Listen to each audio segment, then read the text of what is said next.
Internet encuentran todos los CDs, películas, todo pirateado.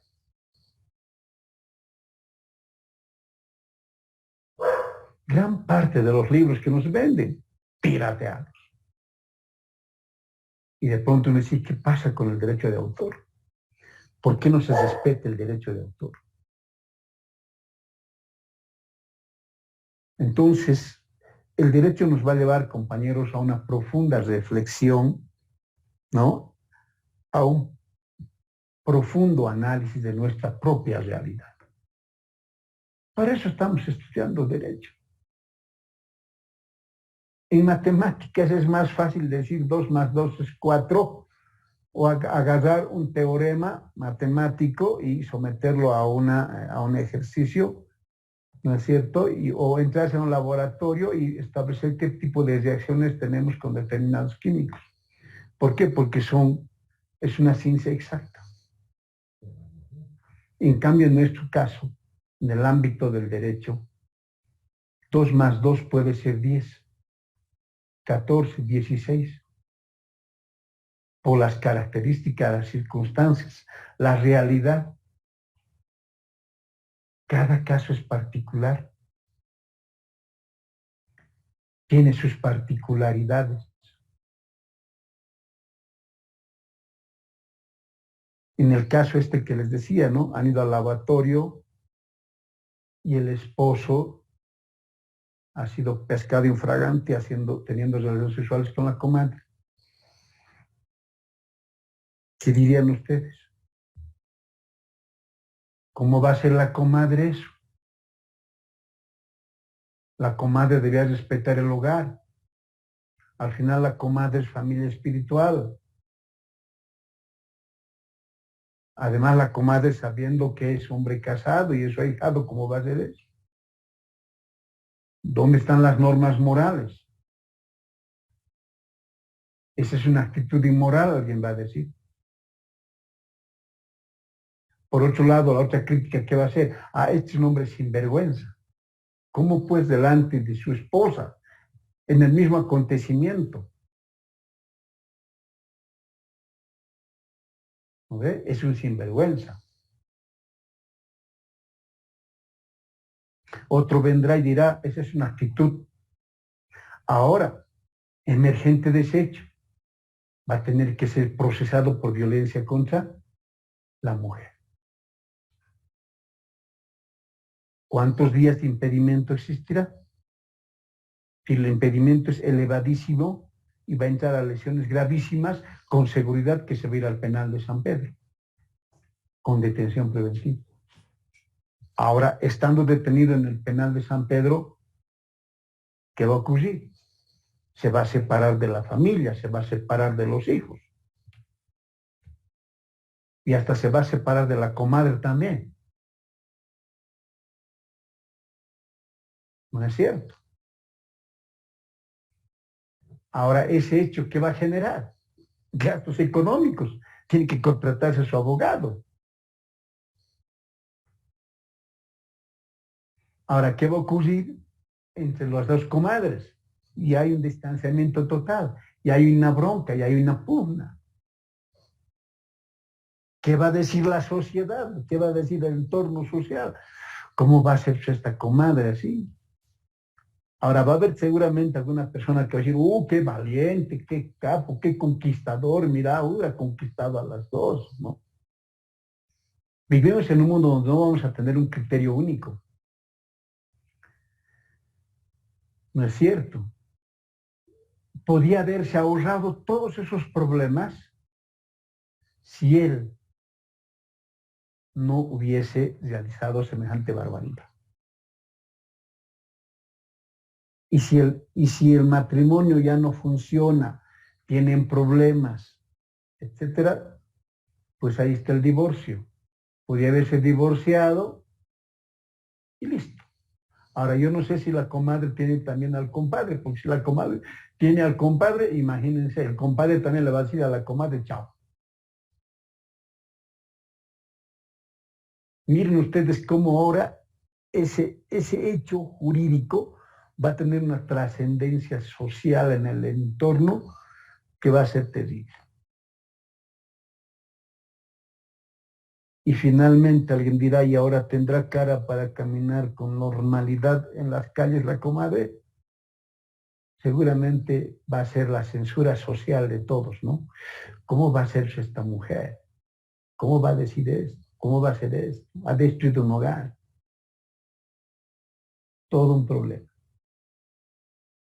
Y en ese contexto van a estar los abogados, ¿no? En ese contexto está el abogado.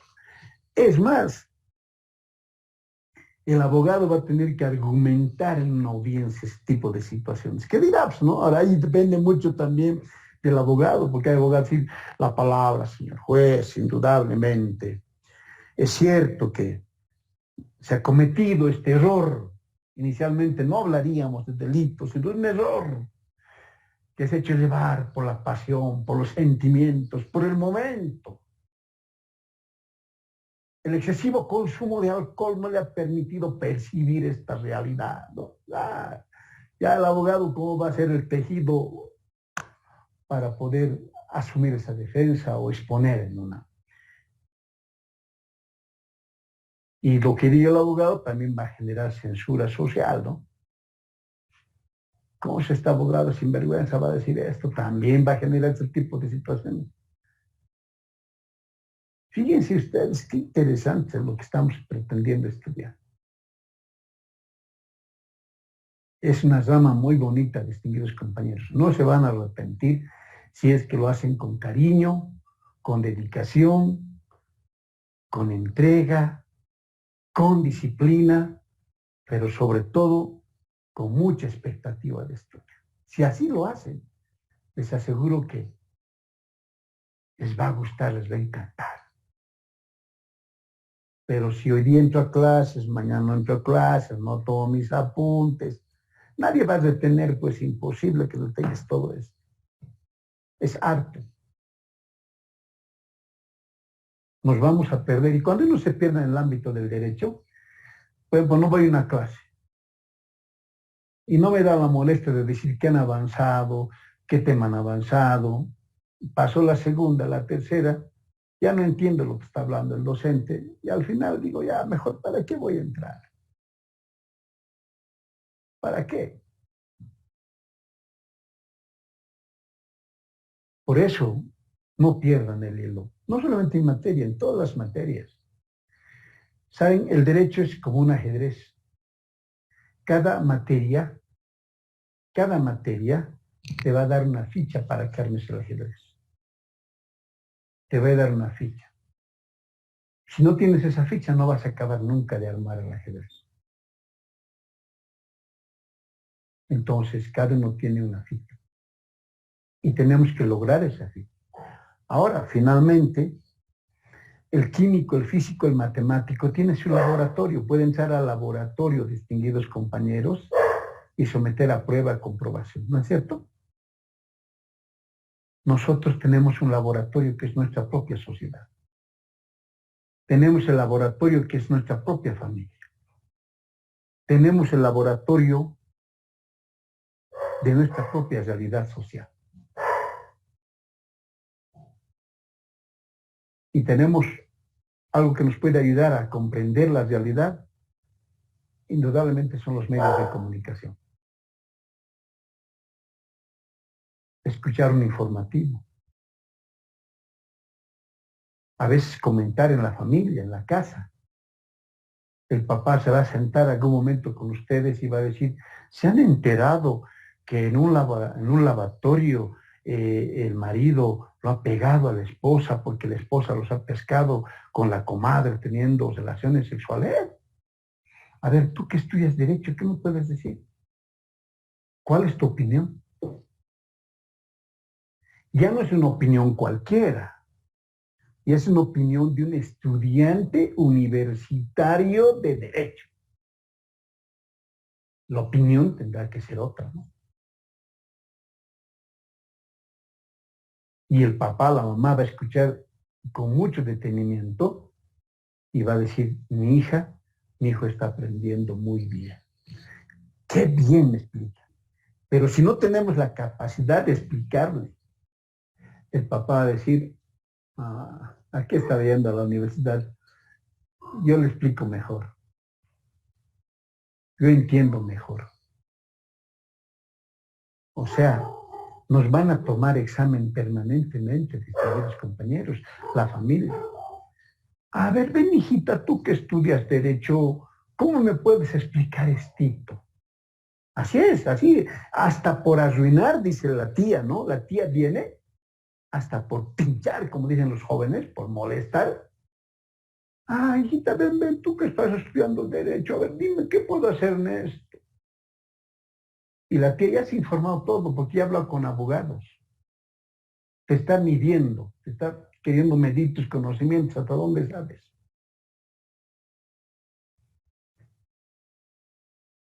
Y algunas veces hasta por envidia, por sarcasmo. Por eso tenemos que prepararnos. ¿No es cierto? Ahora, ¿yo por qué les pido que tomen sus apuntes? Porque los abogados tenemos audiencias orales, distinguidos amigos. La oralidad prima. Y en la oralidad no hay que llevar papelitos, lectura, no hay celular, no hay nada. El juez dice, señor abogado, pase adelante, exponga sus argumentos.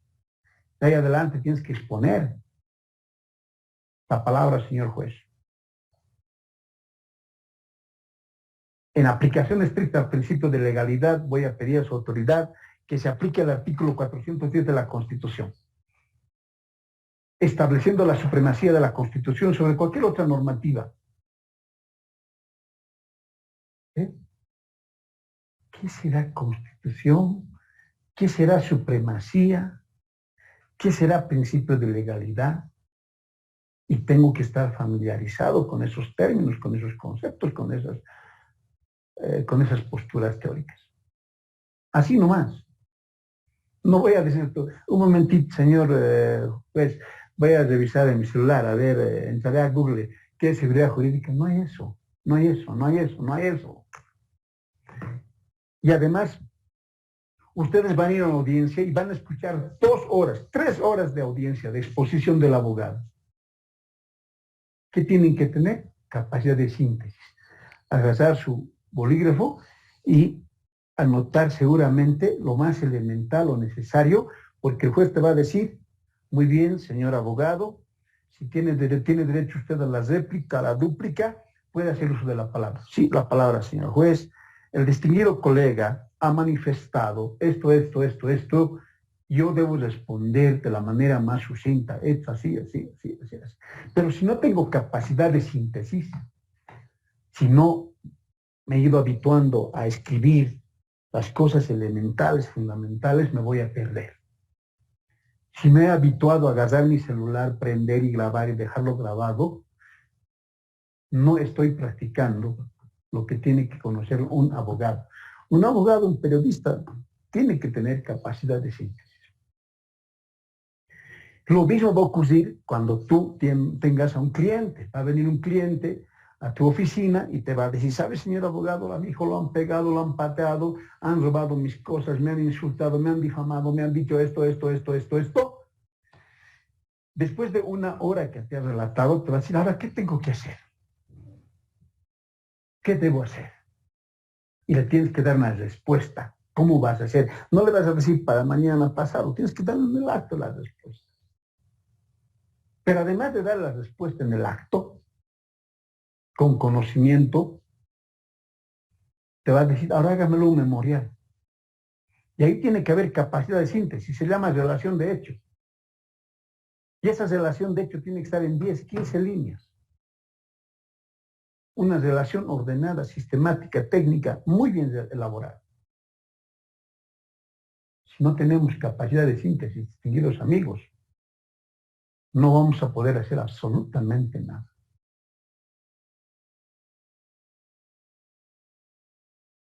Entonces, es parte de nuestro ensayo para el ejercicio de nuestra profesión, tomar nuestros apuntitos, tener capacidad de síntesis, que es fundamental. Es parte de nuestra práctica diaria que vamos a tener en el ámbito del derecho. Por eso, no tienen que desanimarse. Esta rama es muy linda, es muy bonita, es apasionante, en tanto y cuanto ustedes se identifiquen con el estudio. Porque si perdemos el hilo, no pasamos clases, va a haber un momento en el que va a ser aburridor y abandonan la clase, abandonan la materia. ¿Por qué? Porque el lenguaje del docente va a ir subiendo cada día más y vamos a entrar en un momento técnico. Va a haber un momento en el que yo voy a decirles, el ejercicio del derecho subjetivo absoluto del sujeto activo ha establecido que la primacía de la Constitución le dé la razón jurídica. En tanto, la naturaleza jurídica de ese hecho exigía que el derecho de propiedad debería ser del sujeto activo. Habiéndose demostrado esa posibilidad clara de consolidación de ese derecho subjetivo absoluto, el juez indudablemente ha tenido que fallar en favor de ese sujeto activo. ¿Por qué? Porque se estaba reivindicando un derecho esencial que había sido vulnerado por el sujeto pasivo en un momento establecido. ¿Qué me estará diciendo este caballero? No le entiendo. Y si no entiendo, pues no lo entiendo. No lo entiendo, mejor me salgo de clase. Mejor, ya, próximo año voy a llegar. Y van abandonando, porque ya no vas a lograr entender lo que estoy hablando. Eso pasa también en los juzgados. Cuando uno va a una audiencia y no conoce, no maneja terminología, o te chocas con un abogado que conoce bastante terminología, el abogado hasta sarcásticamente se pone al frente, ¿no? La palabra, señor juez, voy a pedir al distinguido colega se asesore de un mejor letrado, porque está confundiendo conceptos, señor juez. No puede confundir el concepto de posesión con el concepto de propiedad. Listo, ¿ve? Y no falta un abogado que alguna vez te va a decir, la palabra del juez, voy a solicitar se suspenda la presente audiencia, toda vez que el colega abogado no tiene un conocimiento profundo del hecho y por mi situación ética no quisiera que las cosas se lleven de manera desproporcional. En otras palabras, no sabe que vaya a estudiar porque yo le voy a ganar y no me gustaría ganar en esas condiciones. Así es. No vayan a pensar que todo es una taza de leche.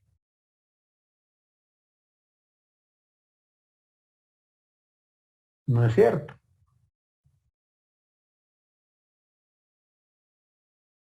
El otro día estuve en una entrevista por un medio de comunicación con una autoridad y lo primero que hice es decirle al periodista, antes de que empecemos a desarrollar la entrevista, yo quisiera que la autoridad me diga qué es la justicia para el Estado Plurinacional de Bolivia. ¿Qué entiende por justicia? Ya le he pescado el curva, ¿no? ¿Qué es la justicia para el Estado Plurinacional de Bolivia? Es que la justicia es lo que tenemos todos. ¿Cómo es eso que todos? ¿La justicia será sinónimo de igualdad, distinguida autoridad? ¿En este país todos somos iguales? No, en este país hay pobres y ricos. Hay asimetrías, distinguida autoridad.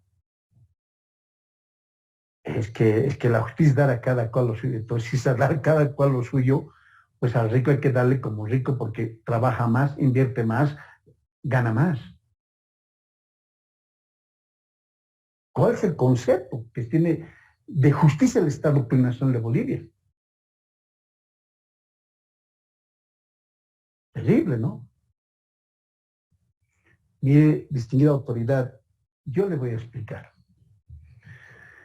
La Constitución Política del Estado del 7 de febrero de 2009 ha incorporado el término de justicia social y pregona la justicia social. Se separa del concepto de justicia e ingresa al término de justicia social.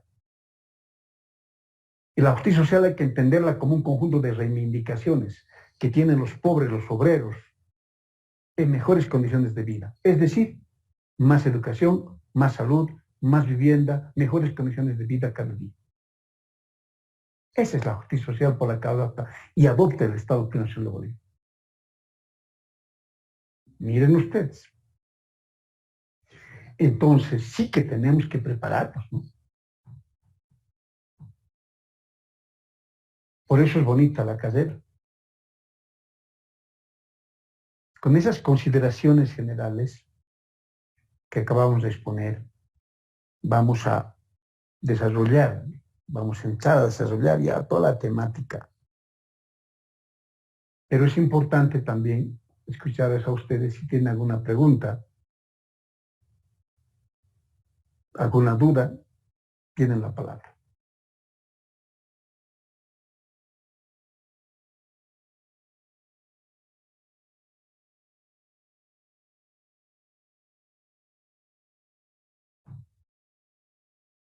Entonces, fíjense, estamos entrando a estudiar una rama muy bonita del ámbito jurídico. Y esta materia es sumamente importante, porque esta materia nos da todas las herramientas básicas necesarias para entender y comprender el derecho.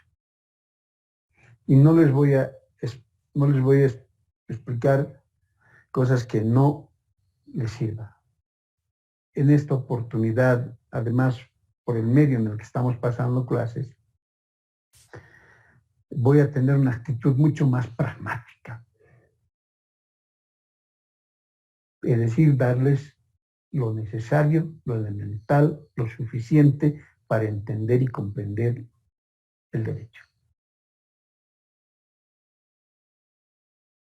Entonces, es una rama que les pido nuevamente, por favor,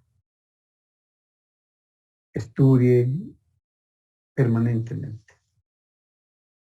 No es recomendable en esta materia pasar clases, doblar el cuadernito y la próxima volver a abrir el cuadernito, tomar apuntes, volver a cerrar. Lo importante siempre es empezar a ponerlo en práctica,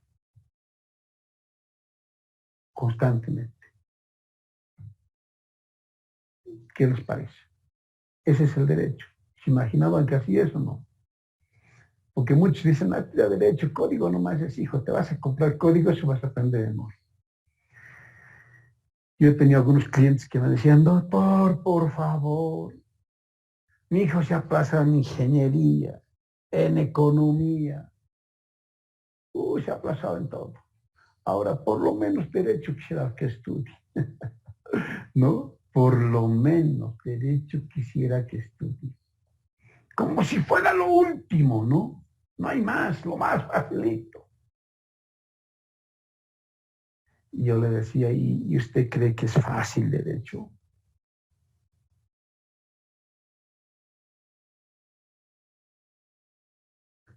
Lo complicado, ustedes van a ver un poquito más allá, lo complicado que significa la palabra ¿qué es el derecho? Van a ver ustedes lo complicado que significa qué es el derecho. Lo complicado que significa preguntarse para qué sirve el derecho. Lo complicado que significa qué función cumple el derecho. Cada pregunta nos puede llevar a 10, a 15, a 20 libros para respondernos. Por la magnitud, ¿no?, del concepto que significa. Vamos a tratar de priorizar en cosas pragmáticas. No les voy a emborrachar con teorías porque sería una maravilla decirles, a ver, ¿qué dice sobre el justnaturalismo el positivismo? ¿Qué dice sobre el justnaturalismo el sociologismo, el historicismo, el culturalismo, el funcionalismo, el estructuralismo? No voy a entrar a ese ámbito. Esa debería ser el origen de la materia esencialmente. No lo voy a hacer. Me voy a guiar más por la parte más pragmática, de utilidad, que les sirva a ustedes para entender y comprender el derecho, pero además nos prepare para entender y comprender el ejercicio del derecho y el ejercicio profesional del derecho en la vida práctica. ¿Está bien?